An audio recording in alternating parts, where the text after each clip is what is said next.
নমস্কার, take one the রটক্সে আপনাদেরকে স্বাগত। আমাদের আজকের এপিসোডে আমরা কথা বলেছি ডক্টর শম্ভুনাথ রক্ষিত স্যারের সাথে। আমরা কথা বলেছি ত্রিপুরার শিক্ষা ব্যবস্থা নিয়ে, আমরা কথা বলেছি ওনার লোক সংস্কৃতির প্রতি অনুরাগ নিয়ে। তাহলে চলুন, লেটস হিয়ার ফ্রম ডক্টর রক্ষিত। আপনি ত্রিপুরার উচ্চশিক্ষা ব্যবস্থার সাথে অনেক বছর ধরে যুক্ত ছিলেন, অধ্যক্ষ ছিলেন অনেকগুলো কলেজের। ত্রিপুরার শিক্ষা ব্যবস্থার একটা এভলিউশন আপনি দেখেছেন। একটা দশকের থেকে বেশি সময় ধরে ছিলেন আপনি অধ্যক্ষ। আপনার অভিজ্ঞতাতে ত্রিপুরার এই শিক্ষা ব্যবস্থার, উচ্চশিক্ষা ব্যবস্থার এই ইভলিউশনটা কিরকম? আসলে ত্রিপুরা এমন একটা জায়গা, আমাদের ইতিহাসটা খুব ছোট। আধুনিক, আরো স্পেসিফাই করলে আধুনিক শিক্ষার ইতিহাস খুব ছোট। ঠিক আছে, আমাদের ভারতবর্ষের বিভিন্ন রাজ্যসমূহ, সমতল অঞ্চলগুলি ব্রিটিশ শাসনের সুযোগ পাওয়ার ফলে, বা ব্রিটিশ শাসন ছিল, এটাকে কেউ সুযোগ ভাবতে পারে, এক অর্থে আমি সুযোগই বলবো। ব্রিটিশ শাসনের সুযোগ পাওয়ার ফলে কি হয়েছে, শিক্ষার যে প্রচার প্রসার প্রবর্তন অনেক আগে থেকে হয়েছে। সেই অর্থে ত্রিপুরায় কিন্তু এই ব্যাপারটা অনেক পরে। আমাদের ত্রিপুরার রাজবাড়িতে, রাজসভায় শিক্ষা সংস্কৃতি নিজেদের মতো করে ছিল না এমনটা কিন্তু নয়। অনেক আগে এই রাজসভাতেই, রাজমালায় পাওয়া যায় যে 200 ভট্টাচার্য রাজার সভাতে নানা শাস্ত্র আলাপন আছিলে তাতে। তো কিন্তু এগুলি অনেকটাই ঘরোয়াভাবে, রাজসভায়, নাট মন্দিরে, একটা কোনো জনজাতি সভা মঞ্চে, যেখানে সবাই সন্ধেবেলা একত্র হয় এমন কোনো জায়গায়, এবং তার মধ্যে মূলত লোকগাথা, গান বাজনা, নিজেদের সুখ দুঃখের কথার বিনিময়, কৃষিকাজের নানা ধরনের সুবিধা অসুবিধা, অভিজ্ঞতা চর্চা, এইগুলি নিয়ে ছিল। কিন্তু আধুনিক শিক্ষার কথা যদি বলি, তাহলে আমরা একটা প্রচলিত শব্দবন্ধ আছে, বার, যেগুলি অক্ষর দিয়ে বানানো, বার, বেঙ্গল অ্যাডমিনিস্ট্রেশন রিপোর্ট। এটা মহারাজা বীরচন্দ্রের আমল থেকে, এর আগে ছিল না। তো সেটাও মূলত কয়েকটি স্কুলকে কেন্দ্র করে। তার মধ্যে যেমন পুরনো হাভেলিতে বিদ্যালয় ছিল, উমাকান্ত একাডেমি জন্ম নিয়েছিল, এরকম। উচ্চশিক্ষার ঘটনাটা তো অনেক পরে আসে। 1901 সালে এরকম একটা চেষ্টা করা হয়েছিল তৎকালীন মহারাজার উদ্যোগে, কিন্তু মানে এটাকে বলে না, মৃত শিশু জন্ম দিয়েছে, স্টিলবর্ন বেবি বলা হয়। তো এই ঘটনাটা ঘটেছিল কারণ রাজার আনুগত্যে যদি, বা রাজার ইচ্ছায় যদি এই রকম একটা ব্যবস্থাপনা হয়, তাহলে সাধারণ মানুষ কিন্তু ওইখানে যাবে। যদিও কিছু কিছু মানুষের মধ্যে শিক্ষার প্রয়োজন, শিক্ষার আলো ছড়িয়ে পড়া, এই ব্যাপারটা যখন ঘটছে, তখন মানুষ যাচ্ছে কোথায়? মানুষ যাচ্ছে মূলত মুরারিচাঁদ কলেজ। কিন্তু ত্রিপুরায় এসাজ সেরকম কিছু না থাকাতে, যদি দেখা যায় যে ছাত্র সমাজ রাজার আনুকূল্যে যা যা তৈরি হচ্ছে সেখানে দলে দলে যায়, তাহলে তো মুশকিল হয়ে যাবে। তখন তারা একটা ইনিশিয়েটিভ নিল, যারা এইগুলি মনে করত, এবং তারা কলকাতা বিশ্ববিদ্যালয়কে তারা কনভিন্স করতে পারলো যে না না, এত দূর থেকে এরকম একটা কলেজ আগরতলার বুকে চালানো কঠিন ব্যাপার, কঠিন ব্যাপার। ফলে কি হয়েছে, এটা সম্ভব না। আর ওদের আসল কথা হচ্ছে ছাত্র সমাজ চলে আসবে এটাতে, আগের গুলিতে যাবে না, ওটা একটা চিন্তা ওদের। এবং অদ্ভুতভাবে এই ইনিশিয়েটিভটা ক্যালকাটা ইউনিভার্সিটি অনুমোদন করল না। ফলে উচ্চশিক্ষার ইতিহাসটা আবার পিছিয়ে গেল। আমাদের ইতিহাসটা 1901 সাল থেকে হলো না। তারপরে আমি কি একটু লম্বা করে না ফেলছি? না বলুন, আপনি বলুন একদম। এরপরে দেশ বিভাগ অনেক দিন পরের ঘটনা। ছিন্নমূল উদ্বাস্তু দিদেন রেদার আর্স্টওয়াইল ইস্ট পাকিস্তান, ওখান থেকে পূর্ব পাকিস্তান থেকে দলে দলে আসছে। সীমান্তবর্তী অঞ্চলগুলি যে যে রাজ্যে, আসামে, পশ্চিমবাংলায়, ত্রিপুরায় একটা বড় অংশের, কারণ ত্রিপুরা 3 দিক তো বাংলাদেশে ঘেরা, ফলে বিরাট অংশের মানুষ এখানে চলে এলেন। এসে ওদের যেটা মানে প্রাথমিক যেটা কষ্ট হয়েছে, কারণ বাঙালির একটা দীর্ঘকালীন সংস্কৃতির ব্যাপার আছে, শিক্ষা এবং সংস্কৃতি। তারা এইখানে এসে দেখলো যে সব তো ছেড়ে এলাম, সব কিছু থেকে বিচ্ছিন্ন হয়ে এলাম।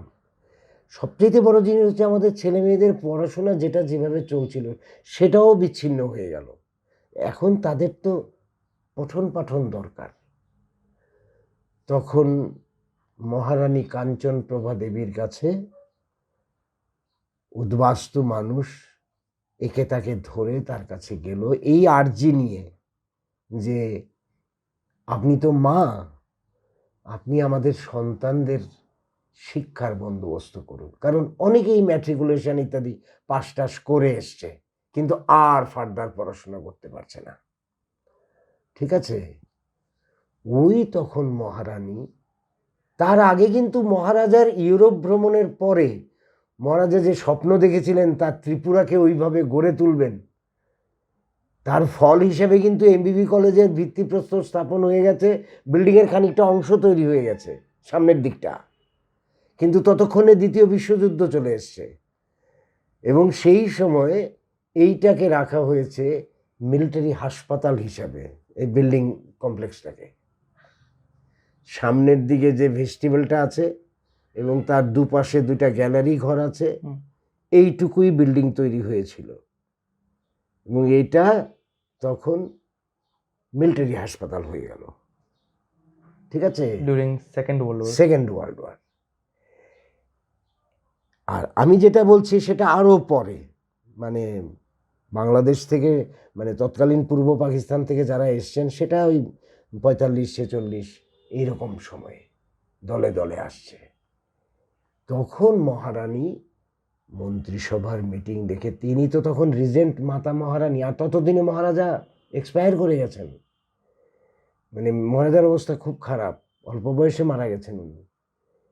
তারপরে মহারানী, রিজেন্ট মাতা মহারানী অর্ডার করলেন যে এত টাকা স্যাংশন করো, বাড়িটাকে ঠিকঠাক মতো সাজিয়ে গুছিয়ে নিয়ে পঠন পাঠনের যোগ্য করা হোক। এবং তারপরে ত্রিপুরাতে উচ্চশিক্ষার যাত্রা শুরু হলো। 1947 সালের সেপ্টেম্বর মাসে প্রথম শিক্ষক ইন্দ্রকুমার রায়, আইকে রায়, যিনি একসময় ত্রিপুরাতে খুব পরিচিত নাম ছিলেন, শিক্ষা অধিকর্তা বা এই জাতীয় বিভিন্ন পদে, উনি দর্শন শাস্ত্রের শিক্ষক ছিলেন।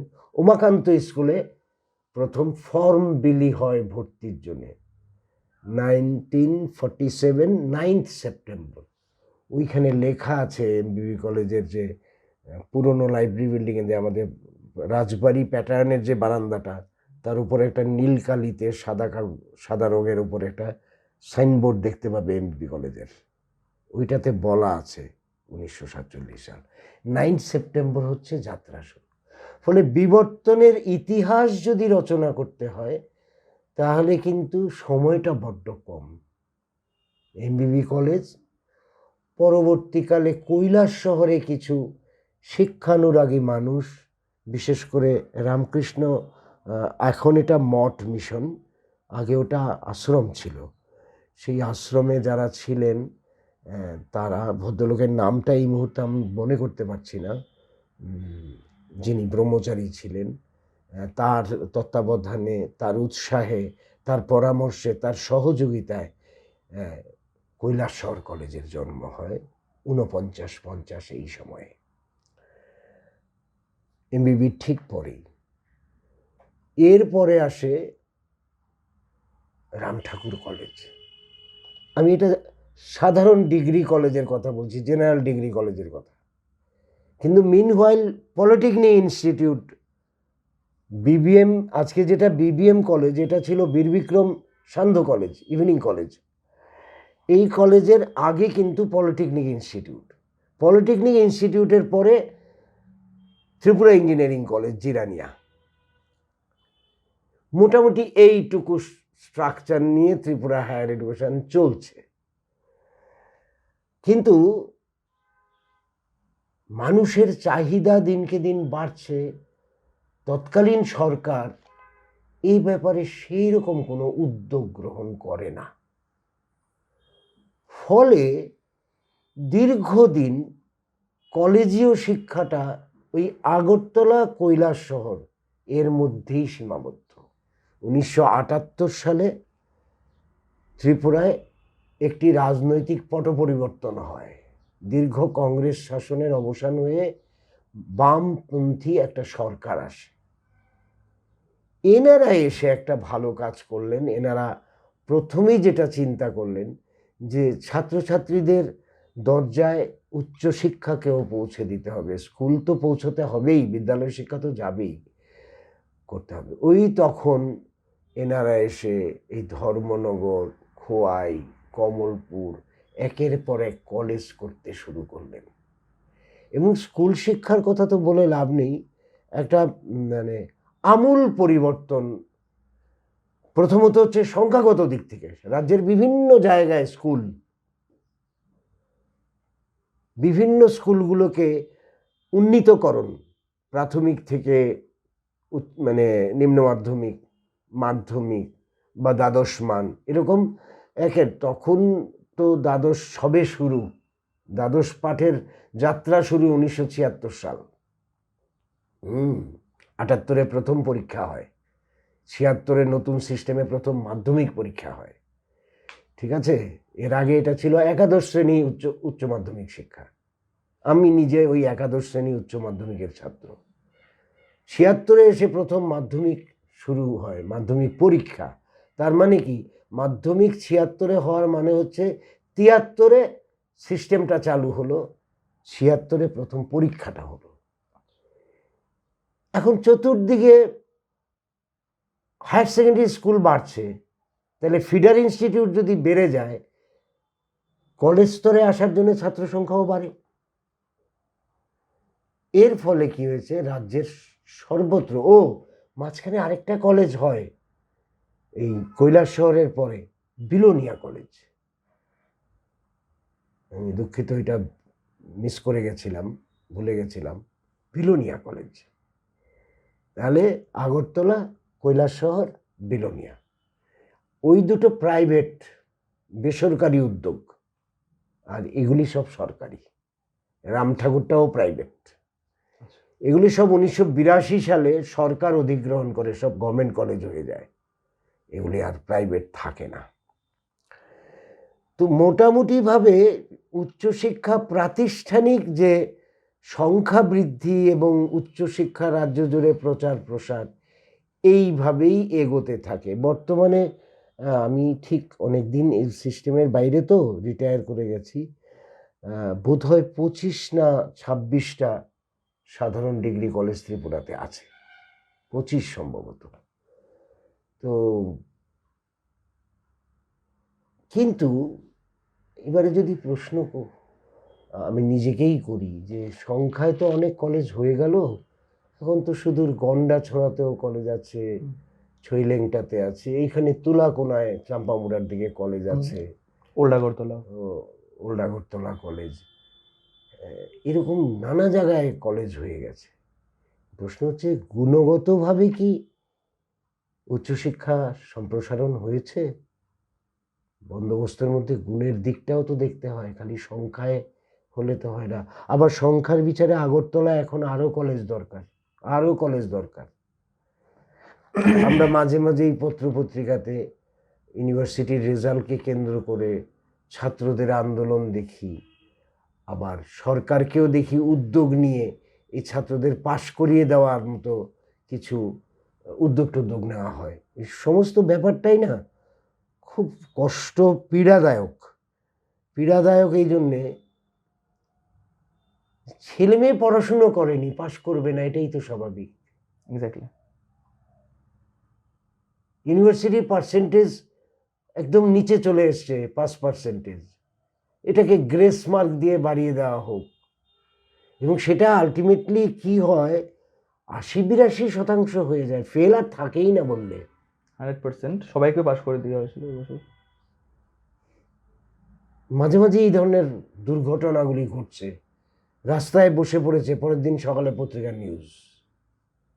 বিষয় কি না, রেজাল্ট খুব খারাপ হয়েছে, কেন এরকম হলো, তুমি পড়োনি তাই হয়েছে। এক, এবারে আরেকটা হচ্ছে, শুধু কি ছাত্ররা দায়ী, সে পড়াশুনো করেনি এরকম, অনেকগুলো পরিকাঠামোগত বিষয় মাথায় রেখে তবেই একটা কলেজ পরিচালনা করা উচিত। আমি কলেজ করব, আমার নাম্বার অফ ফ্যাকাল্টিজ ইনঅ্যাডিকুয়েট, চূড়ান্ত ইনঅ্যাডিকুয়েট। এখন ত্রিপুরাতে এমন অনেক কলেজ আছে যেসব কলেজে একজন পিজিটি আর একজন গেস্ট ফ্যাকাল্টি দিয়ে অনার্স সমেত ডিপার্টমেন্ট চলছে। এটা হয় না, এটা হতে পারে না। শুনতে খারাপ লাগলেও সত্য, আপনি তো এগুলো চালিয়ে এসছেন, আপনার এখন এগুলি বলছেন, আমি তখনও বলেছি, কিন্তু এক শ্রেণীর মানুষের মনে আঘাত লাগবে বলে ওদের সামনে বলতাম না, কিন্তু বাইরে বলতাম। ব্যাপারটা হচ্ছে, ইউজিসি অনুমোদিত কলেজে পিজিটি আবার কিসের প্রভিশন,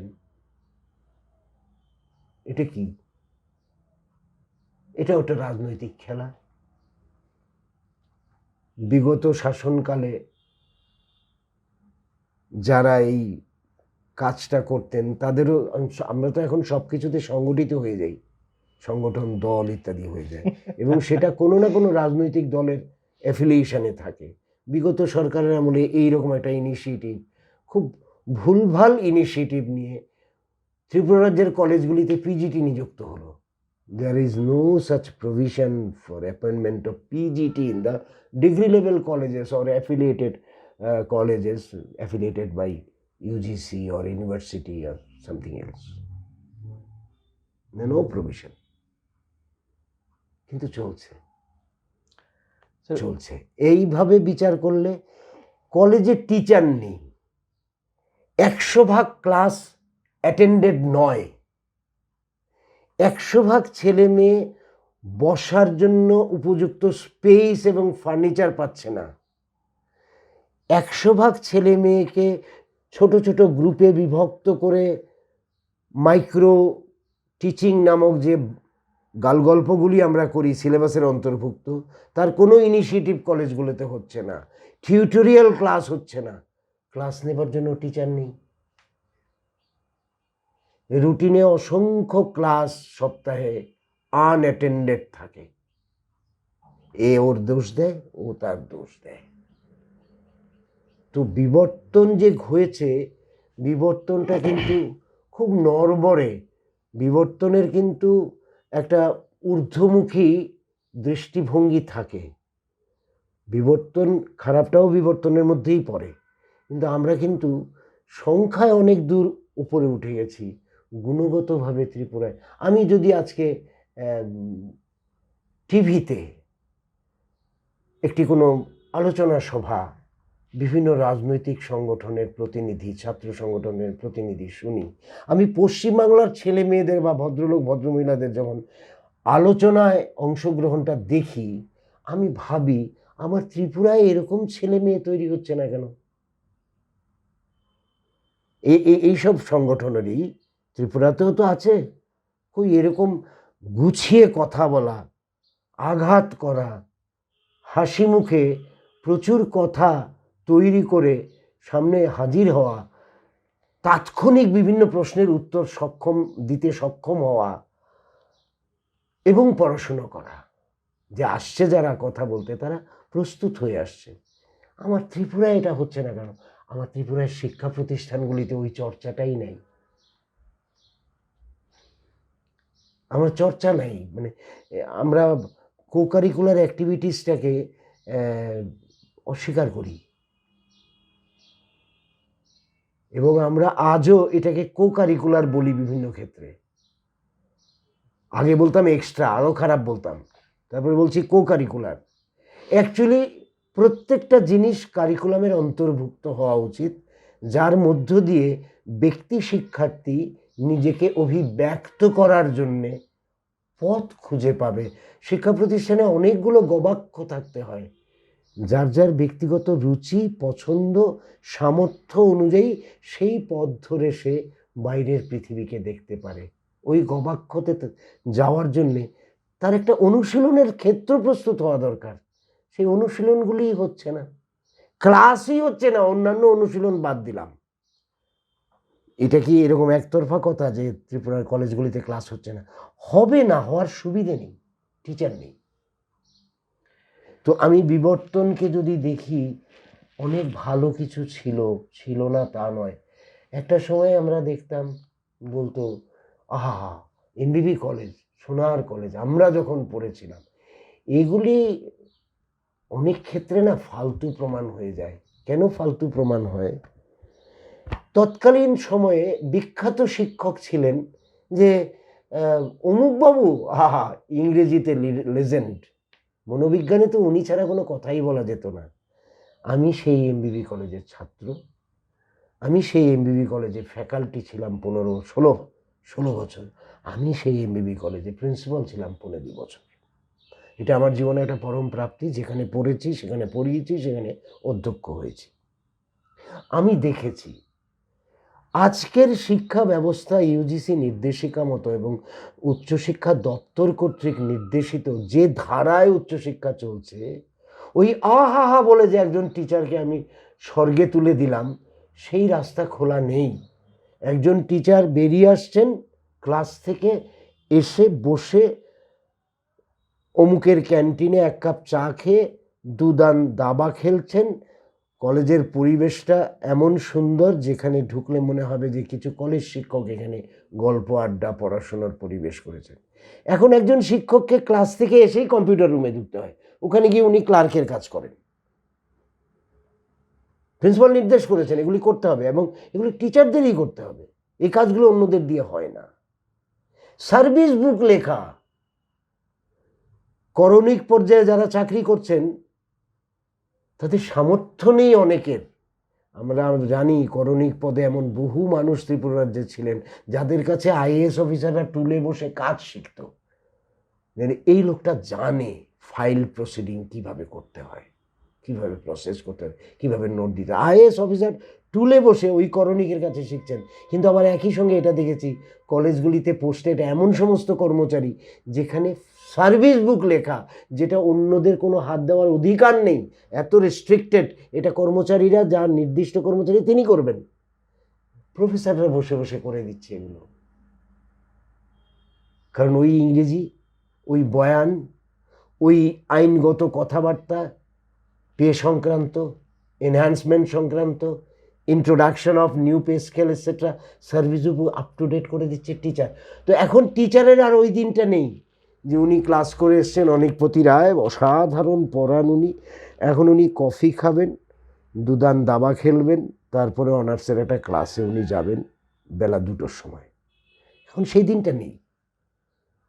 এখন সেই টিচার বেরিয়ে এসে কম্পিউটার রুমে ঢুকছে, ছাত্রদের কোনো একটা দরবার সামলাতে যাচ্ছে, সারাক্ষণ সে কি শিক্ষক না অন্য স্তরের কর্মচারী, বোঝা খুব মুশকিল হয়ে গেছে।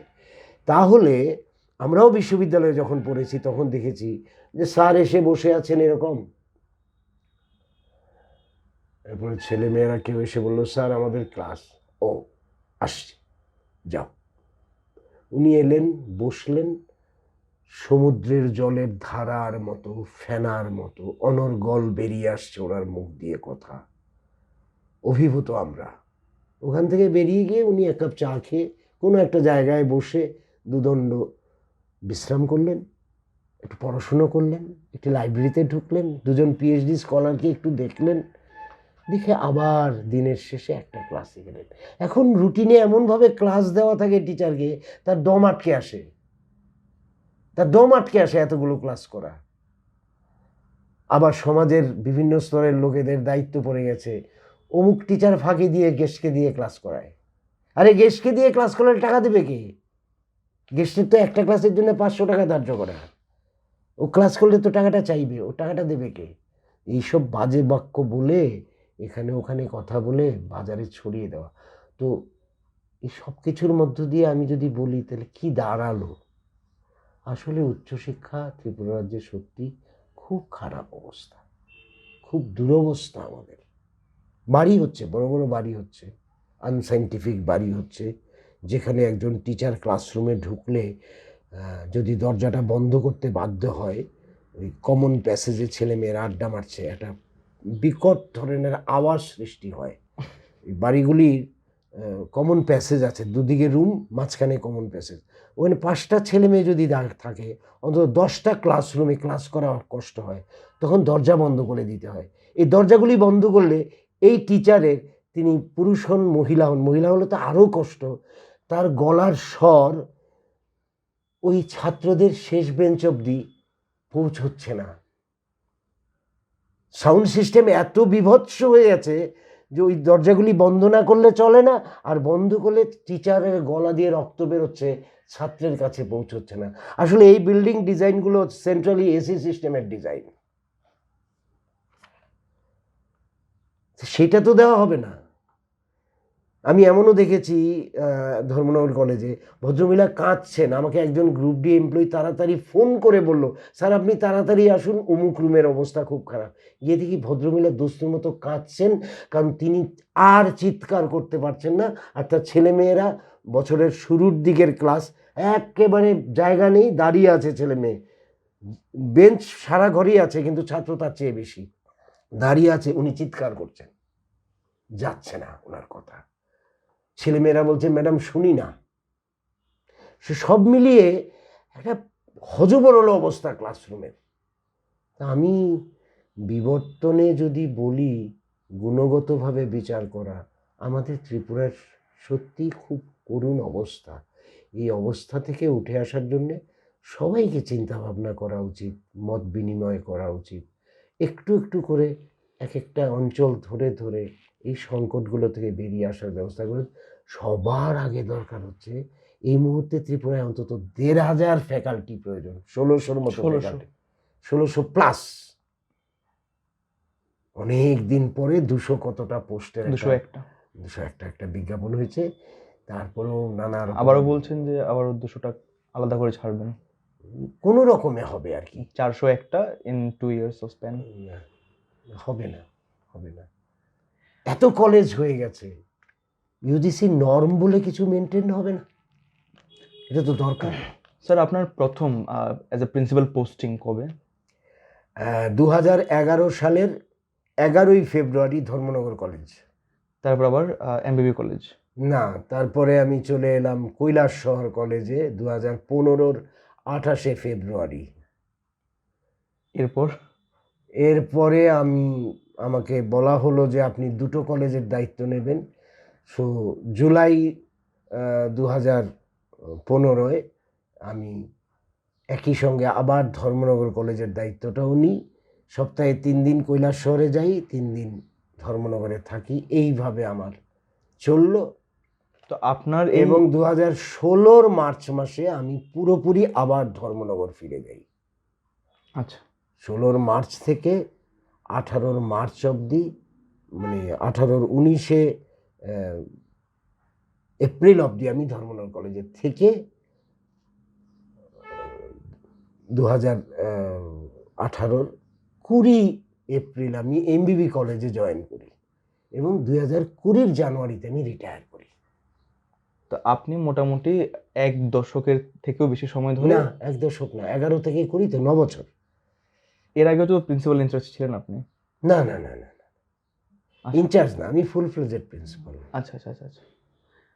আমি কোনো দিন ইনচার্জ ছিলাম না, কারণ আমি যখন প্রিন্সিপাল হয়েছি তখন আমি টিপিএসসির মাধ্যমে সিলেকশন অ্যাপ্লাই করে সিলেকশন পেয়ে গেছি। তো তখন আমার চাকরির সময়সীমাটা বয়স সীমাটা এমন নয় যে কোনো একটা কলেজে আমাকে ইনচার্জ করে দেবে। ইনচার্জ সাধারণত নতুন রিক্রুটমেন্ট না হলে ভাবছিলাম এর আগে থেকে ছিল একটা জায়গায় যদি খালি হয় তখন সিনিয়র মোস্ট ফ্যাকাল্টিকে ওইখানে হ্যাঁ। ইনচার্জ করা হয়। আমরা তখন অতটা সিনিয়র মোস্ট না। আচ্ছা, আমার কত বছর 24 চাকরি হয়েছে তখন। আপনার এই অধ্যক্ষতার এই যে সময়টাতে মোটামুটি 9 বছর ধরে, এই 9 বছর ধরে ত্রিপুরার উচ্চশিক্ষার কি বিবর্তন আপনি নিজের চোখে নিজের হাতে দেখেছেন? 9 বছরে যেটা দেখেছি আমি প্রিন্সিপাল, এইটার একটা সংকটের জায়গা। ব্যাপারটা হচ্ছে টেবিলের এপারে একরকম, টেবিলের ওপারে আরেক রকম। ফ্যাকাল্টি হিসাবে একদল টিচার কলেজে যেভাবে চলাচল করে, কাজকর্ম করে, দায়িত্ব পালন করে, প্রিন্সিপালের রুমে গিয়ে কোনো কোনো বিষয়ে দাবি, উত্তেজনা, আন্দোলন এগুলি করে। এবার সেই টিচার যখন প্রিন্সিপাল হয় তখন সে টেবিলের এপারে চলে আসে। তার দৃষ্টিতে কলেজকে দেখা, ফ্যাকাল্টিকে দেখা, সেটা আরেকটা কঠিন জায়গা। হ্যাঁ, তো আমি যে সময়টাতে প্রিন্সিপাল ছিলাম সে সময়ের আমি বিবর্তন বলতে আমি তেমন কিছু আমার নজরে আসেনি। আমি পরিস্থিতিটা নিয়ে বলতে পারি। বিবর্তন যদি এটা বিবর্তন দিয়ে ব্যাখ্যা করা কেউ করতেই পারে না, আমি বলবো পরিস্থিতি। পরিস্থিতি খুব খারাপ, কারণ 2011 সাল ওই সময়টাতে আমি দেখেছি ত্রিপুরাতে সরকারিভাবে খুব ঢক্কানিনাদ করা হচ্ছে যে এরকম এডুকেশন হাব হয়ে গেছে, ত্রিপুরাতে এডুকেশন হাব হয়ে গেছে এরকম বলা হচ্ছে। কিন্তু আমি দেখছি কলেজের টিচার নেই। আমি দেখছি গেস্ট ফ্যাকাল্টি নিয়োগ হচ্ছে এবং সেটাও সংখ্যা লিমিটেড, খুব সীমিত সংখ্যায়। গেস্ট ফ্যাকাল্টি হিসেবে যে ছেলেমেয়েরা আসছে অত্যন্ত কোয়ালিফাইড ছেলেমেয়ে, তারা মাত্র 400 টাকা করে পাচ্ছে। পরে এটা 500 হয়েছে, 400 টাকা করে পাচ্ছে। গেস্ট ফ্যাকাল্টি কাজ করছে, বছর ফুরিয়ে যাচ্ছে, তার বেতন হচ্ছে না, তার পেমেন্ট দেরি হয়ে যাচ্ছে, এলওসি আসছে না। তো আর ছাত্র সংখ্যা দিনকে দিন বাড়ছেই। এখন এগুলি বিবর্তন দিয়ে ব্যাখ্যা করলে করা যায়। আমি দেখছি খুব দুর্বল একটা অবস্থা, একটা পরিস্থিতির সৃষ্টি হয়েছে, দলে দলে ছাত্র আসছে। আরেকটা যেটা আমি দেখেছি সেটা হচ্ছে মানে খুব নিয়মিতভাবে রাজনীতিকরণ। কলেজগুলির ছাত্র সমাজে রাজনীতির প্রচণ্ড প্রভাব, কোনো দরকার নেই। আমি যেসব ছাত্র সংগঠন কাজ করত পূর্বতন সরকারের আমলে বা পরে এই নতুন সরকারের আমলেও তো আমি প্রিন্সিপাল ছিলাম 15-2 বছর, আমি দেখেছি যে মানে যারা রাজনীতি করেন, রাজনৈতিক দল সংগঠন করেন, সরকার চালান, তাদের ছাত্র সমাজের উপরে কোনো সুস্থ নিয়ন্ত্রণ নাই। কারণ আমি ছাত্রদেরকে আমি আগের সময়েও দেখেছি, যখন CPIM led left front government ছিল তখনও দেখেছি এইটা নেই যে তুমি আগে ছাত্র পরে ছাত্র সংগঠন। তাহলে তোমাকে ক্লাসে যেতে হবে, তোমাকে ইন্টারনাল পরীক্ষাগুলি পাশ করতে হবে, তুমি সবকটা টিউটোরিয়াল অ্যাটেন্ড করবে। কিন্তু আমরা দেখেছি এই ছেলেমেয়েরা কে ফেল করেছে তাকে পাশ করিয়ে দেওয়ার তদবির করে। হ্যাঁ, দলে দলে ছেলে মেয়েদের ফেল করাকে পাশ করানো, পার্সেন্টেজ অফ পাসকে আরেকটু এনহ্যান্স করা, সুতরাং কনসিডারেশনের নাম্বারটা এত নিচে থেকে আরেকটু নিচে নামিয়ে দেওয়া, দিলে এরাও পাশ করে যায়। এইসব পারসুয়েশন করছে এসব ছাত্র সংগঠন। সেটা আমি আগের সরকারেও দেখেছি, এরপরের সরকারে অবশ্য আমি বেশি দিন ছিলাম না, ততদিন সবেমাত্র তাদের যাত্রা শুরু, তাদেরকে আমার খুব একটা দেখার সুবিধা হয়নি। তবে তাদেরকেও আমি দেখেছি তারা প্রণাম জানিয়ে চেম্বারে ঢোকার পরে বসে পড়ে, প্রিন্সিপাল চেম্বারে বসে পড়ে। প্রিন্সিপাল বলবেন কি জন্য এসছো, বসো, তার অপেক্ষা করে না, বসে পড়ে এবং তারপরে গালিগালাজ শুরু করে দেয়। ঢোকার সময় এরকম প্রণাম করে ঢোকে। হ্যাঁ, আমাকে এরকম অনেক ছেলেরা তালা বন্ধ করে রেখে চিৎকার করেছে, গলি মারো গলি মারো, জুতা মারো জুতা মারো, এরকম করেছে, এমবিবি কলেজে করেছে। আমি জানি না এটা কোন ছাত্র আন্দোলন সংস্কৃতির অঙ্গ, এটা আমার আমার মাথায় নেই। বা এর আগের আমলেও আমি দেখেছি, আমি চেম্বারে ঢুকছি, একজন নেতৃস্থানীয় ছেলে এসে বলছে সরকারের টাকা বেতন খাও, আর ইয়রিয়া অমুক রাজনৈতিক দলের কাজ করো, 3 তারিখের পরে বুঝবাই। এই ধর্মনগর কলেজ আমাকে করেছে। আমার মানে কোনো দ্বিধা নেই, আমি কাউকে আলাদা করে দেখি না, আমি সবাইকে এক চোখে দেখি। তো আমি যদি বিবর্তন বলি ওই সময়টা থেকে, হ্যাঁ, শিক্ষক সমাজের মধ্যে একটা অংশ ছিল যাদের তারা বোধহয় চিরকালই থাকে, যারা কলেজটাকে ভালোবাসে, কলেজের জন্য চিন্তা ভাবনা করে, ক্লাসটা যেন ঠিক মতো হয়, সব কলিগরা যেন ক্লাস করে, নিজের ক্লাসটাও নিজে ঠিক সময় মতো করে। হ্যাঁ, এরকম একটা অংশের ফ্যাকাল্টিরা থাকেন, সবসময় থাকেন, সব বাজে হয় না। হ্যাঁ, কিন্তু একটা ভালো অংশ এইটা প্রমাণ করার জন্য ব্যস্ত যে সরকার কত খারাপ, সিস্টেম কত খারাপ, কিন্তু নিজের ক্লাসটা করতে যায় না। এটাও পাশাপাশি দেখেছি, এটাও পাশাপাশি দেখেছি। ছাত্র সমাজের মধ্যে ছাত্র হওয়ার থেকে রাজনীতিক হওয়ার প্রবণতাটা প্রবলভাবে দেখেছি, যেটা একটা কলেজের সামগ্রিক পরিবেশকে নষ্ট করে। কলেজগুলিতে নন টিচিং স্টাফ সংখ্যা অত্যন্ত কম, ক্লাসের বাধ্যবাধকতা ছেলে মেয়েরা মানবে না, যেটা আছে ইউনিভার্সিটির নিয়মে, 75% না হলে না দেবে পরীক্ষা, না দেবে, না পাবে স্টাইপেন্ড। কিন্তু 75 না, 57ও না, 15% ছেলে মেয়েও 15% ক্লাস অ্যাটেন্ড করে না। চলছে, কলেজ চলছে, পরীক্ষা হচ্ছে, পাশ করছে। আমি এরকম একটা পরিবেশের মধ্য দিয়ে গেছি, কারণ আমার ছাত্র জীবনটাকে যদি আমি বিচার করি, আমি একটা অংশের টিচারকে তখনও দেখেছি ফাঁকি দেয়, নাম বলা উচিত না, এখনও তারা কেউ কেউ জীবিত, আমার মাস্টারমশাই, আমি রাস্তায় দেখলে প্রণাম করে কথা বলি। তারা অনেক সময় শুধু মানে খবরদারি করেছেন কলেজ চত্বরে, এবং তাদের মূলত অ্যাভেলেবিলিটি প্রিন্সিপাল চেম্বারে, ওখানে বসেই কথা টথা বলেন সারাদিন। কিন্তু তখন আবার এইটাও পাশাপাশি দেখেছি, অসাধারণ সব শিক্ষকরা ক্লাস করতেন। এখানে আরেকটা ব্যাপার আছে, ব্যাপার হচ্ছে এক একটা ডিপার্টমেন্টে 8 জন 12 জন 17 জন ফ্যাকাল্টি। আজকে ঠিক উল্টোটা, ওই 17 জনের পরিবর্তে 1.7 টিচার। ছাত্র সেদিন ছিল 370, আজকে হয়ে গেছে ওই ছাত্র 1982 জন একটা ডিপার্টমেন্টে। সেদিন ছিলেন 14 জন ফ্যাকাল্টি, আজকে এটা হয়ে গেছে 2.5 জন ফ্যাকাল্টি, একজন গেস্ট, একজন পিজিটি, একজন ইউজিসি অ্যাফিলিয়েটেড ফ্যাকাল্টি। সেদিন ছিল 320 জন ছাত্র, আজকে হয়ে গেছে ওটা 1920 জন ছাত্র। তো কী করে ক্লাস হবে, কী করে পড়াশোনা হবে? আমি বিবর্তনের ধারায় অবনমনটাও বিবর্তনের একটা অংশ, উন্নয়নটাও বিবর্তনের অংশ। আমি যেটা চোখে দেখতে পেয়েছি, এটা মানে বড় অংশ অবনমন ঘটেছে সব মিলিয়ে। এই কারণেই কি ত্রিপুরার বেশিরভাগ ছাত্রছাত্রীরা চেষ্টা করেন এবং সুযোগ পেলেই ত্রিপুরার বাইরের কলেজগুলোতে নিজেদের? এটা ওভারঅল, এইবার একটা ছোট্ট এক্সাম্পল, অরবিন্দ কেজরিওয়াল দিল্লির মুখ্যমন্ত্রী, উনি কিন্তু প্রমাণ করে দিয়েছেন যে government school qualitatively can be far more better than private institute. দিল্লিতে এটা প্রমাণ হয়ে গেছে, প্রাইভেট স্কুল থেকে দলে দলে ছাত্র অভিভাবকরা চলে আসছে সরকারি স্কুলে, এটা সম্ভব করে দেখানো হয়েছে।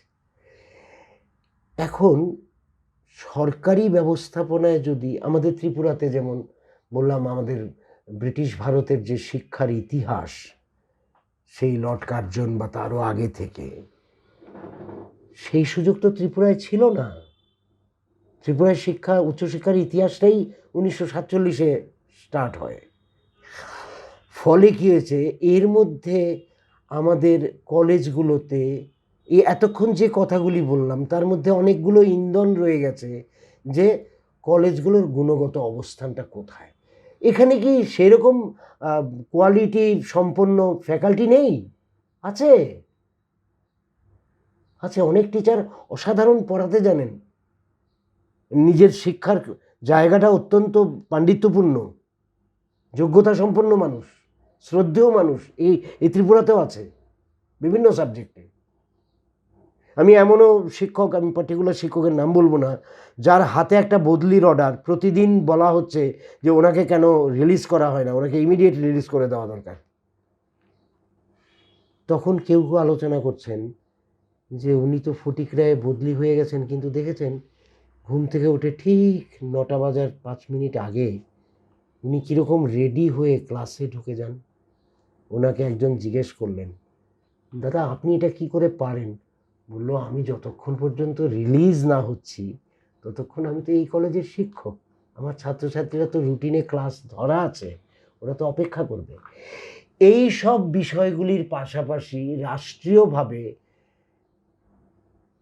দেখো, একটা কথা কি, আমি তুমি করে বললাম, একদম একটা কথা কি, গণতন্ত্র খুব ভালো জিনিস, কিন্তু তার মধ্যেও গুণগতভাবে কোনো কোনো প্রতিষ্ঠানকে উচ্চে তুলে ধরার মতো প্রভিশন রাখা উচিত। ত্রিপুরার সব কলেজকে সমমর্যাদায় নিয়ে যান, আপত্তি নেই, কিন্তু আপনি যদি এমবিবি কলেজকে সোনামুড়া বানিয়ে দেওয়ার চেষ্টা করেন, এটার নাম কি গণতন্ত্র? কারণ আপনার বিশ্ববিদ্যালয়ে যদি কোয়ালিটি সম্পন্ন পড়াশোনা হতে হয় তাহলে কলেজ স্তরে সেই ধরনের কোয়ালিটি কলেজ ডেভেলপ করা উচিত। ফিডার ইনস্টিটিউট হিসেবে তারা সেরকম ছাত্রছাত্রী যোগান দিতে পারবে, ফলে ইউনিভার্সিটির পড়াশোনাটাও সেই মাপের হবে। তো এইটা যাদের সামর্থ্য আছে তারা দেখেছে যে না না, এই কি পড়াশুনো, ছেলে মেয়ে রাস্তায় বসে আন্দোলন করছে পাশ করিয়ে দেওয়ার জন্য, দরকার নেই। রেজাল্টটা যেহেতু ভালো হয়েছে, দেখো সেন্ট জেভিয়ার্সে পায় কিনা, হ্যাঁ, লেডি ব্রেবোর্নে পায় কিনা, সিস্টার নিবেদিতায় পায় কিনা, বা দিল্লি ইউনিভার্সিটির অন্তর্ভুক্ত কোনো কলেজে পায় কিনা। একটা অংশের মানুষ কিন্তু এটা চাইছে। এর আরও একটা কারণ আছে, সেটা হচ্ছে আমাদের এখানে পড়াশোনাটা কিন্তু 100% বাংলার মাধ্যমে। যারা ইংরেজি পড়াচ্ছেন তারাও ইংরেজির ক্লাসটাতে মাঝে মাঝে বাংলায় ব্যবহার করছেন, সো দ্যাট ছেলেমেয়েরা খুব ইজিলি তাদের কাছে প্যালেটেবল হয়, তারা হজম করে নিতে পারে। হ্যাঁ, বোঝানোর সুবিধার্থে ইংরেজি অনার্স নিয়ে পড়ছে ছেলে মেয়ে, কিন্তু সে অতটা পরিমাণে ইংরেজিতে নয়, সহজ নয় যে স্যারের পুরো লেকচারটা সে হজম করে নেবে। তাকে একটু বাংলা ধরিয়ে দিয়ে বোঝানো হলে ক্লাসরুমের একটা অ্যাটমসফিয়ার তৈরি হয়, যেটা তার পক্ষে খুব আরামদায়ক হয়। একদিন সেও হয়তো বা যোগ্য হয়ে যায়। তো এই জিনিসটা বিশেষ করে যারা হলি ক্রস, ভারতীয় বিদ্যাভবন, এই ধরনের স্কুলগুলো থেকে বেরোয় ছেলে মেয়েরা, তাদের একটা প্রাথমিক দাবি থাকে ছেলে মেয়েদের গার্জিয়ানদের কাছে যে আমি এমবিবি কলেজে পড়বো না, ওরা বাংলা মিডিয়ামে পড়ায়। ফলে যার সামর্থ্য আছে এবং রেজাল্টটা ভালো আছে, সে কিন্তু একদম দিল্লি, পুনা, নিদেন পক্ষে কলকাতার কিছু নামকরা কলেজ, ওখানে চলে যায়। সত্যি সে পুরোপুরি অ্যাটমসফিয়ার আগরতলায় পাচ্ছে না বলেই যায়, আমি মনে করি। একটা সময় ছিল মা বাবা ভাবতো আমার ছেলেটা যেন এমবিবি কলেজে পড়তে পারে, একটা সময় ছিল। এখন বিলোনিয়া থেকে যদি আগরতলায় ভাবি তাহলে লন্ডন, আগরতলা থেকে কলকাতাকে লন্ডন ভাবতে আমার আপত্তি কি, যদি সামর্থ্য থাকে। আর এটা তো ফ্যাক্ট, গুণগতভাবে এই কলেজগুলো আমার আগরতলার কলেজের চেয়ে পঠন, দিল্লির কোনো একটা কলেজ, দিল্লি ইউনিভার্সিটির 20 জন অনার্সের ছাত্র, 28 জন ফ্যাকাল্টি, এ হচ্ছে পরিস্থিতি। একই ইউজিসির অনুমোদিত ত্রিপুরার কলেজে 2000 ছাত্র, 2.5 জন ফ্যাকাল্টি। কিভাবে চলে? দায়ী আমরা, দায়ী সরকার, দায়ী ছাত্র সমাজ, দায়ী অভিভাবক সমাজ। কেউ দায়িত্ব নিয়ে এগিয়ে এসে বলে না যে এরকম করলে কলেজ বন্ধ করে দিন, আমরা ইউজিসিকে জানিয়ে দিচ্ছি আপনার এখানে most uneducated number of faculties, where is huge number of students, আমরা ছেলে মেয়েকে এখানে ভর্তি করাবো না। বলবে কোনো গার্জিয়ান? বলবে না তো। ঠিক আছে, ভর্তি হয়ে গেছে, পেয়ে গেছে চান্স, পড়ুক। তো সেই অর্থে বিচার করলে আমাদের কিন্তু উন্নয়নের ধারাটা, উন্নতির ধারাটা এমনভাবে চোখে পড়ে না, অধিকাংশটাই দুরবস্থা চোখে পড়ে।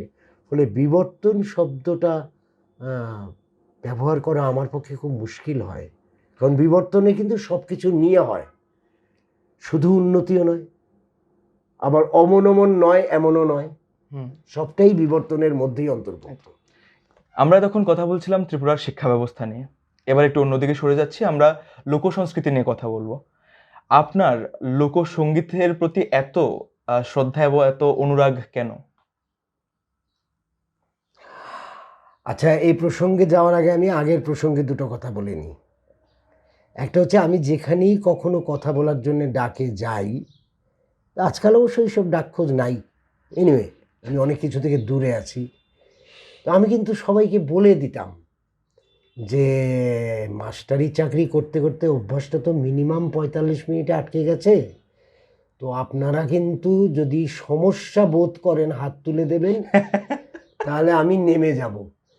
এইখানেও তোমাদের অনেক কিছু বলার ছিল, জিজ্ঞেস করার ছিল, সেগুলোকে আমি বোধহয় কোনো গুরুত্বই দিইনি। আমি একটা ক্লু পেয়েছি, বলতে শুরু করে দিয়েছি, তাতে বোধহয় তোমাদের একটু অসুবিধা হয়ে গেল। এনিওয়ে, এবারে যেটা প্রশ্ন করলে, লোক সংস্কৃতি, লোক সংস্কৃতি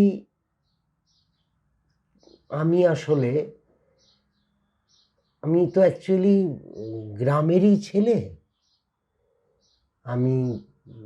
আমার যোগেন্দ্রনগরে আমার বাড়ি। 1959 সালে যখন 58-59 যখন আমার পরিবার কলকাতা থেকে শিফট হয়ে এখানে আসে, তখন আমরা যোগেন্দ্রনগরে বসবাস করি। যোগেন্দ্রনগর কিন্তু আজকে পৌর অঞ্চল, অমুক তমুক, ওয়াটার সাপ্লাই, পিচের রাস্তা, ইলেকট্রিসিটি, টেলিফোন, সব ব্যবস্থা, এটা কিন্তু আসলে গ্রাম ছিল। যোগেন্দ্রনগর ব্রিজটা ক্রস করলেই একদম গ্রাম ছিল। তো গ্রামীণ সংস্কৃতির সঙ্গে আমার একটা আত্মার যোগ তৈরি হয়ে গেছে। যেমন হোলি বা লুটের গান, এই সময় আমরা যখন দল বেঁধে বয়োজ্যেষ্ঠদের সঙ্গে বাড়ি বাড়ি যেতাম, সেখানে জল ঢেলে দেওয়া হতো, কর্দম আঁকত হতো, আমরা নাচ গান করতাম, বসে নাচ গান করতাম, বসে গান করতাম, বাড়ির মহিলারা আসতো, জল বাতাসা জিলিপি এসব দিত। তখন গানের আসরে স্থানীয় কয়েকজন সিনিয়রকে দেখেছি, ইনস্ট্যান্ট, তাৎক্ষণিক তারা 2 লাইন গান গেয়ে ফেলে, যে গানের কোনো পূর্ব প্রস্তুতি নেই, লেখা নেই, জানা নেই। যেমন আমার একটা ছোট্ট গানের কথা মনে হচ্ছে, ঘোষবাড়িতে গেছি আমরা, সুবল রায় বলে আমাদের একজন বেশ সিনিয়র, সুবলদা, ঘোষবাড়ির মহিলারা যখন সুন্দর করে সেজে গুজে আসছেন, এসে আমাদেরকে থালায় করে জলপানের ব্যবস্থা দিলেন, তো একজন আবার তার মধ্যে একটু রং তামাশাও করলেন। ইনস্ট্যান্টলি সুবলদা গেয়ে উঠলেন, চ্যাংরা মুইক্কা গোয়ালিনী ঠাট্টা করস কাহারে, আমি যে তোর নিজ পতি চিনলি না তোর বাবা রে। আমরা তো হতভম্ব, এই ধরনের গান তো কোনোদিন শুনি নাই, চর্চার মধ্যেও ছিল না, লেখা খাতা টাতাতেও ছিল না। সুবলদা তাৎক্ষণিক গেয়ে দিল, কারণ চ্যাংরা মুইক্কা গোয়ালিনী মানে এটা তো ঘোষবাড়ি। তো এটাও সম্ভব, এরকম প্রশ্ন জাগে মনে। ফলে আমার বাড়িতে গান বাজনাটা হচ্ছে ভারতবর্ষের খুব উচ্চস্তরীয় যারা উচ্চাঙ্গ সঙ্গীতের গুণী শিল্পী ছিলেন, তাদের ছায়ায় আমার বাবা, পরবর্তীকালে আমার দাদা, কিছুটা আমার স্ত্রী খুব ভালো গান গাইতেন, এখন আর সেগুলি হয় না, ওনার কোনো নানা কারণেই হয় না।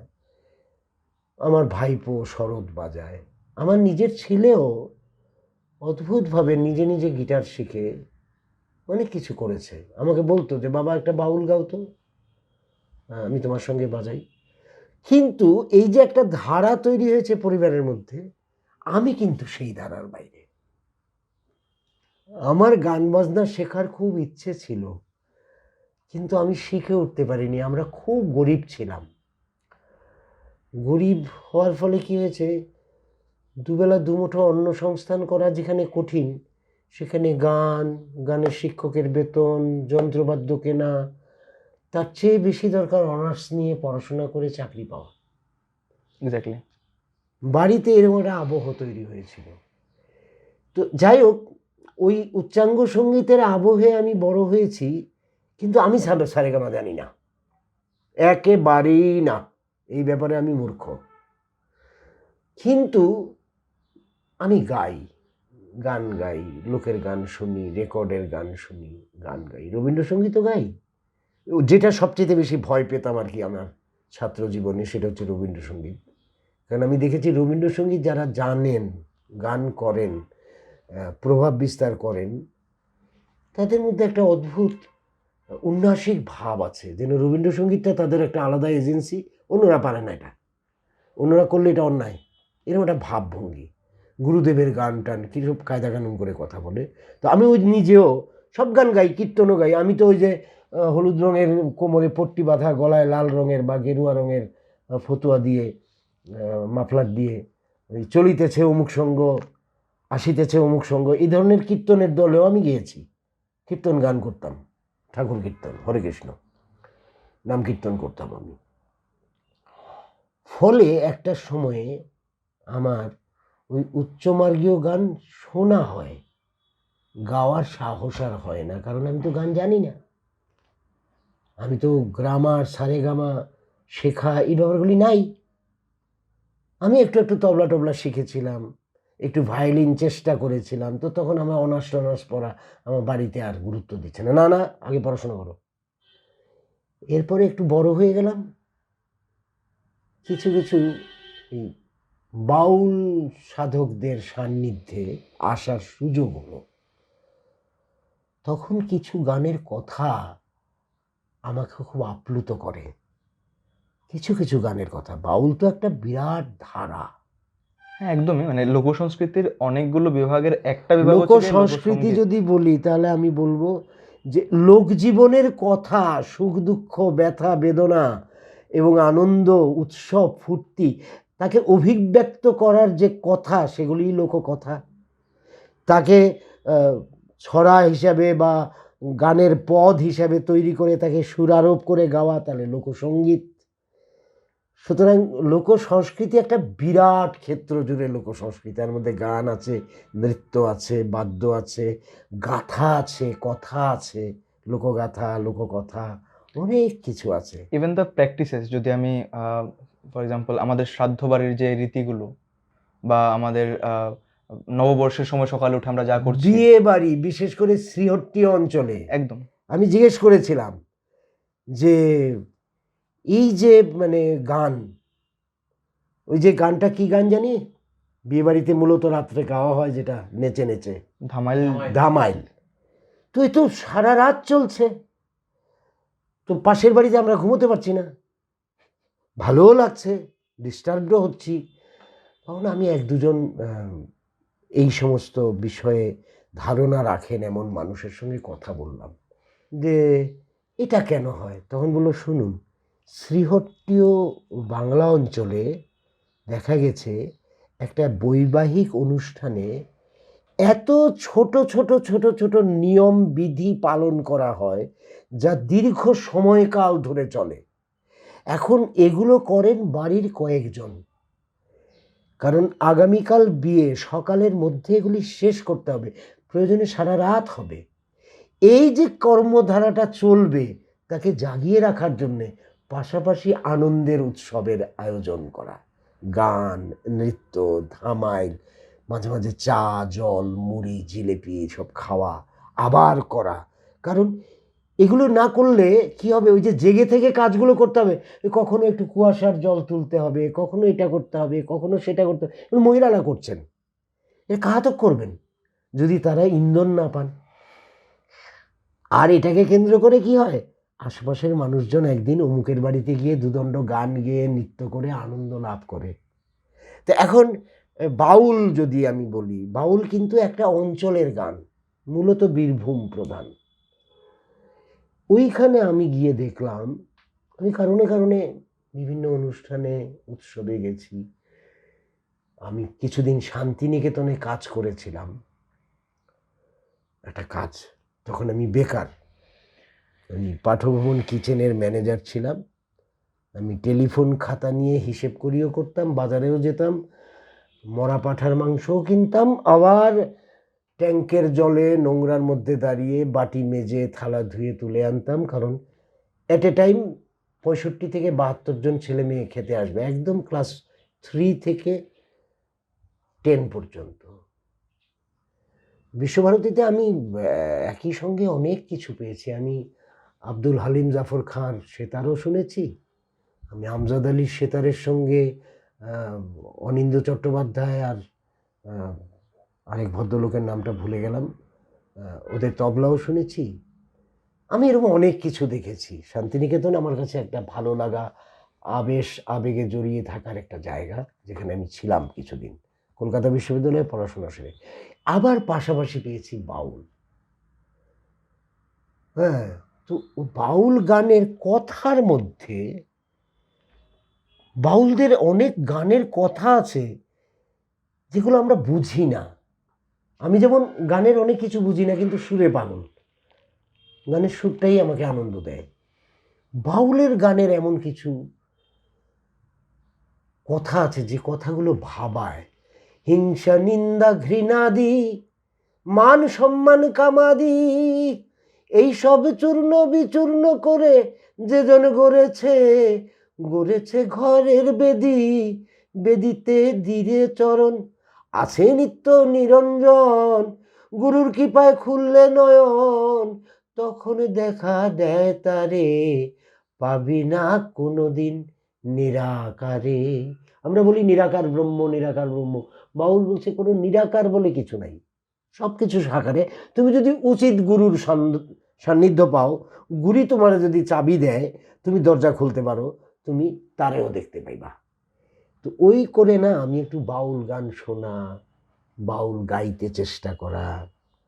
কিন্তু আমার খুব অপরাধ বোধ হতো যে বাউল গানে নিয়ে কথা বলার স্পর্ধা যেন আমি কোনোদিন না করি। আজকে যেটা করছি সেটা হচ্ছে, বাউল একটা তত্ত্ব দর্শন, এটা দুটো রেকর্ডের গান শুনে হয় না। এটার জন্যে কত মানুষ বীরভূমের লালমাটির পথে পথে মাঠে জঙ্গলে হেঁটেছেন, জীবনকে খুব কাছে থেকে দেখেছেন, জীবন সম্পর্কে নানা কিছু উপলব্ধি স্তরে নিয়ে গেছেন, এবং সেগুলোকে অভিব্যক্ত করার জন্যে কিছু কথাকে পদের আকারে তৈরি করে তাতে সুরারোপ করেছেন, বা যিনি গাইতে জানেন তার কাছে দিয়েছেন যে তুমি গাও। আজকাল যদিও এগুলি এইভাবে হতে গিয়ে তার সঙ্গে অনেক কিছু অ্যারেঞ্জার এসে গেছে, মিউজিক অ্যারেঞ্জার, তারা অ্যারেঞ্জ করে অনেক বাদ্যযন্ত্র। বাউল কিন্তু মূলত ওই ডুবকি বাজিয়ে গাওয়ার কথা, আর একতারা দোতারা। তাহলে এখন যারা লোকসঙ্গীত নিয়ে চর্চা করছেন with the modern instruments, western instruments, guitar হোক বা কঙ্গো হোক, তাহলে আপনি বলছেন তারা ভায়োলেট করছে বাউলের অ্যাকচুয়াল অরিজিনকে। এখন ভায়োলেশনটাও আমার মনে প্রশ্ন জাগে। ভায়োলেশনটা আমার মনে হয় যে সময়ের দাবি। আমি যদি লোকগানকে, কালিকা প্রসাদ যদি লোকগানকে এই মাত্রায় তুলে দেওয়ার জন্য যুদ্ধটা না করতেন, রাধারমণের ওই সমস্ত গান বাংলার বৃহত্তর ক্ষেত্রে আরও বেশ কিছুকাল অধরা থেকে যেত। রাধারমণকে ওই স্থানে নিয়ে গেছেন, আমি বলবো যারা যারা আছেন, যেমন রবীন্দ্রসঙ্গীতে আমাদের শুভপ্রসাদ আছে, ওরা অসাধারণ ভালো ছেলে, ভালো গায়, চেনা আছে অল্প স্বল্প। কালিকা প্রসাদকে দেখেছি। এটা একটা বিরাট লম্বা গবেষণা এই গানগুলোকে নিয়ে। এখন এই গানে এই চিরাচরিত ব্যবহৃত কয়েকটি বাদ্যযন্ত্র সহযোগে তাকে যে ব্যক্ত করা, সুরের মূর্ছনায় নিয়ে যাওয়া, এটা আজকাল আবার অনেক ছেলে মেয়েরা, যেমন প্রতুলের গান, আমি বাংলায় গান গাই কোনো যন্ত্র ছাড়া, এটা ভালো লাগার একটা ক্ষেত্র প্রস্তুত করতে হয় এবং শ্রোতাও সেই শ্রোতার মধ্যে ক্লাস তৈরি হয়ে যাচ্ছে। কিন্তু আমার তো ইচ্ছা হচ্ছে প্রোডাকশনটা সকলের কাছে পৌঁছানো। তো যখন সকলের কাছে পৌঁছাচ্ছি তখন কিছু হ্যান্ডস ইত্যাদি না থাকলে জাঁকজমকপূর্ণ হয় না। কিন্তু মনে প্রশ্ন জাগে যে আমি গানের লাইনে বলছি যে গিটার আর কঙ্গো বাজাও রে, একতারা বাজাইলে মনে পড়া যায় একদিন বাঙালি ছিলাম। মানে বাঙালি বলে একটা আলাদা সংস্কৃতি ছিল, একটা সংস্কৃতি আছে, একটা ভালোবাসা আছে, একটা বিচরণের ক্ষেত্র আছে। সেই জায়গাটাতে আমরা পিছিয়ে যাচ্ছি কারণ আমরা গিটার আর কঙ্গো বাজাচ্ছি। বাজাচ্ছ কেন? তুমি এই গানটা গাওয়ার সময় তো ওগুলো গেয়ে বাজিয়ে গাইছো। পুরো মঞ্চ জুড়ে এই সমস্ত তবলা, হারমোনিয়াম, সিনথেসাইজার, কঙ্গো, বঙ্গো যত যা আছে সব জাঁকজমক ঝামাক ঝামাক বাজনা হচ্ছে, আর মাঝখান থেকে একটা লোক আলখাল্লা পরে দোতারা হাতে নিয়ে এই একতারা বাজায়ও না, দোতারা বাজায়ও না, গিটার আর কঙ্গো বাজাও না, এই কথাগুলির মধ্যে আমার কেমন জানি একটা মিথ্যার বেসাতি, বা কি বলবো, আরও নোংরা ভাষায় বলতে গেলে বলা যায় অনেক কথা, ওই সব চলে। তবে স্পটিফাই বা ইউটিউবে এইসব গানগুলো আসাতে they are having a larger audience. ওই যে বললাম যে আমি তো চাই বহু মানুষের কাছে পৌঁছতে, তো বহু মানুষের পছন্দ রুচি এগুলো তো আমাকে টাচ করবেই, এগুলো না করলে হবে না। পদকর্তা তো একটা কিছু বার্তা দিতে চাইছেন। গোসাইজি আরে ও গোসাইজি, গান গাইলে অসুবিধা নেই তো? না স্যার। কোন রঙে বাঁধিয়াছো ঘর, হারেরও ঘরখানি, চামড়ার ছাউনি, বন্ধে বন্ধে জোড়া, সেই না ঘরে ময়ূরা ময়ূরী, কোনদিন হবে গো তোর সারা গোসাইজি, কোন রঙে বাঁধিয়াছো ঘর। দন্ত পড়িল, কেশব পাকিল, যৌবন পইরে গেল ভাটি, আস্তে আস্তে খসিয়া পড়িল রঙিলা দালানের মাটি, গোসাইজি কোন রঙে বাঁধিয়াছো ঘর। দেহতত্ত্ব, এই যে ঘর নিয়ে এত বড়াই করো, এত কিছু কও, হ্যাঁ সবই তো খসে দেবো একদিন, থাকবো না তো কোনো কিছু। এই যে কথাগুলি পদকর্তা রচনা করেছেন, একজন কীর্তনিয়া, একজন বৈষ্ণব ঠাকুর, একজন বাউল, তারা এইগুলিকে গানের আকারে আমার তোমার কাছে পেশ করছে। এই কথাগুলো যদি শ্রোতৃমণ্ডলের কানে না প্রবেশ করে তাহলে হৃদয়ে যাবে কি করে? আর এত যন্ত্রবাদ্য হলে কানেও যাবে না, হৃদয়েও যাবে না। ফলে রবীন্দ্র সদন চত্বরে আমি লক্ষ্য করি মাঝে মাঝে এরকম গানের আসর হয়, সে গানের কথা শোনার থেকে নাচাটাই বড় হয়ে যায়। শত শত যুবক যুবতী মানুষজন নাচছে, ওই ব্যান্ডের গায়ক গায়িকারা গাইছে, তাদের সঙ্গে নাচে। এত যন্ত্রবাদ্য, এত কেওয়াজ, মন দিয়ে গানটা শুনতে হবে তো, গানের মধ্যে তো কিছু কথা আছে। যেখানে রেল স্টেশনে দাঁড়িয়ে হঠাৎ একটি গাছ ফুল ফুটে আছে, তখন কবি বলছেন, হাই দেখো তুই এখানে কেনে, ও তুই লাল পাহাড়ির দেশে যা, রাঙা মাটির দেশে যা, ইতাকে তো কেমন আইসে নাই গো। রেল স্টেশনের প্ল্যাটফর্মে গানটা, মানে গাছটা দেখে ওনার মনে হয়েছিল যে তুই এখানে কেন, ওইখানে যা। তো এই হচ্ছে কথা, যে কথা শ্রোতার, মানুষের জীবনের ভাবনার ক্ষেত্রে ঢুকতে হবে, কারণ এখানে কবি কিছু কথা বলেছেন যে কথাগুলো মধ্যে একটা বার্তা আছে। আপনি যেটা বলতে চাইছেন সেটা হচ্ছে গিয়ে এমন নয় যে কথা বাদ দিয়ে গান হয় না, শুধু ইনস্ট্রুমেন্টাল গানও হতে পারে, কিন্তু ফোক যে ধারার গান, লোক যে ধারার গান, সে ধারার গানে কথাগুলো বেশি জরুরি। খুব জরুরি। আর সেখানে আমি আশেপাশের মিউজিক্যাল অ্যারেঞ্জমেন্টস দিয়ে সেই কথাগুলোকে চাপিয়ে রাখতে পারবো না।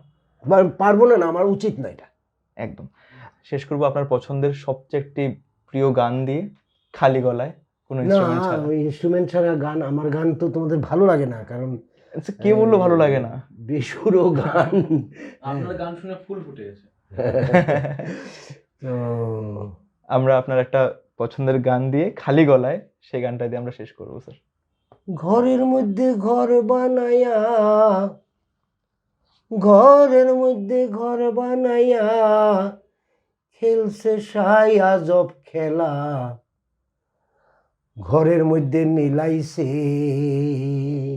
চাঁদের মেলা,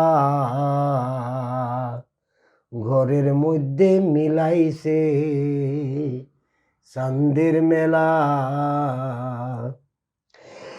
ঘরের মধ্যে ঘর বানায়া, ঘরের মধ্যে ঘর বানায়া, খেলছে সাই আজব খেলা। ঘরের মধ্যে মিলাইছে চাঁদের মেলা।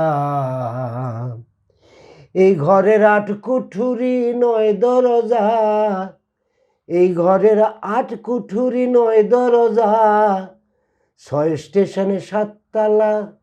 ঘরের মধ্যে মিলাইছে চাঁদের মেলা, ঘরের মধ্যে মিলাইছে চাঁদের মেলা। যেদিন বায়ু কোণে ঝড় উঠিয়ে দেল দরিয়ায় উঠল ঢেউ, সেদিন বন্ধু বান্ধব পলায়ে যাবে, নিকটে থাকবে না কেউ। সেদিন লাহুর দরিয়া তরঙ্গে তোর ওই ঘরের ভিটে যাবে ভেঙে। সেদিন লাহুর দরিয়া তরঙ্গে তোর ওই ঘরের ভিটে যাবে ভেঙে। সেদিন ইসরাফিলে ফুঁকবে সিংহে, সাঙ্গ হবে দুনিয়ার খেলা। ঘরের মধ্যে মিলাইছে চাঁদের মেলা, ঘরের মধ্যে ঘর বানায়া, ঘরের মধ্যে ঘর বানায়া, খেলছে সাই আজব খেলা। ঘরের মধ্যে মিলাইছে চাঁদের মেলা।